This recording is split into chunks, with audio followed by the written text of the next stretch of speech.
So you want me to revisit the idea of Mark of the Beast? I do. Mark of the Beast was an interesting remote viewing topic.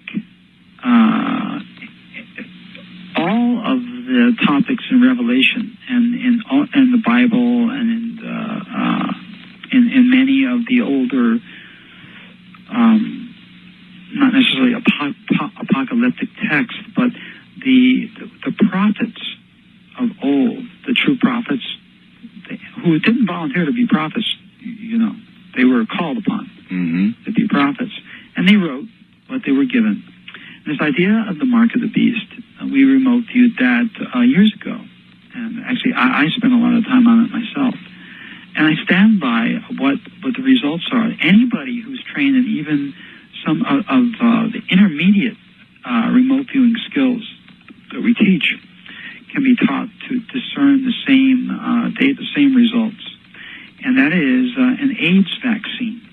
The Mark of the Beast turns out to be an AIDS vaccine. Somebody 2,500 years ago was looking 2,500 years in the future, and that particular idea is what the only way that they conceptualize it 2,500 years ago was to call it the Mark of the Beast. Well, but I guess I don't understand. If it's an AIDS vaccine, why would it even conceptually be thought of as the Mark of the Beast? An AIDS vaccine would be a good thing, right? I don't want to get into it because it's such a controversial thing, Art. It deals... Are you saying it's going to be an AIDS vaccine gone wrong? Is that where you're going? That I can talk about. I can't talk about what's behind the idea of the Mark of the Beast. Not on the air. It's too controversial.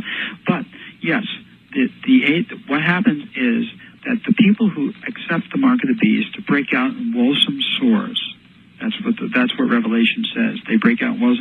Woe be the mother who gives suck to her child if she takes the Mark of the Beast, because the child will die. Essentially, it's an AIDS vaccine that is not proven, and it does result in causing injury to people that take it. Wow.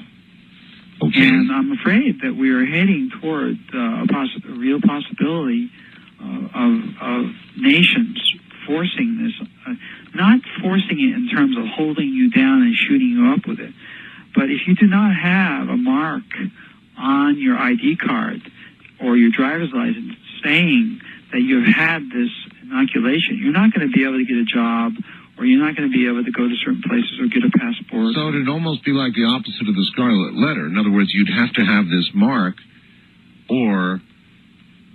Oh, my. That's a good analogy. Yes. Yes. Or you'd be ostracized, excommunicated. You won't be able to conduct commerce of any type. You won't be able to get a job in a big corporation. You definitely won't be able to date. Unless you date someone who is not...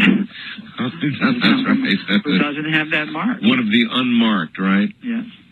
So the vaccine, it goes wrong, and that's what the prophets of old were saying, is that many people are forced to accept the Mark of the Beast, but woe be them and those people that do that, because they break out in woesome sores. The vaccine goes wrong. It's not proven.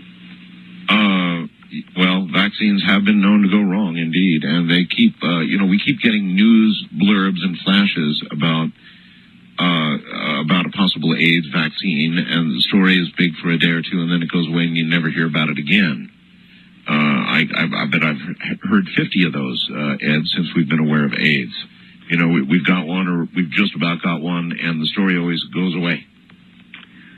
Well, the pandemic is so huge that it's very attractive in a number of different ways to come up with to research a vaccine.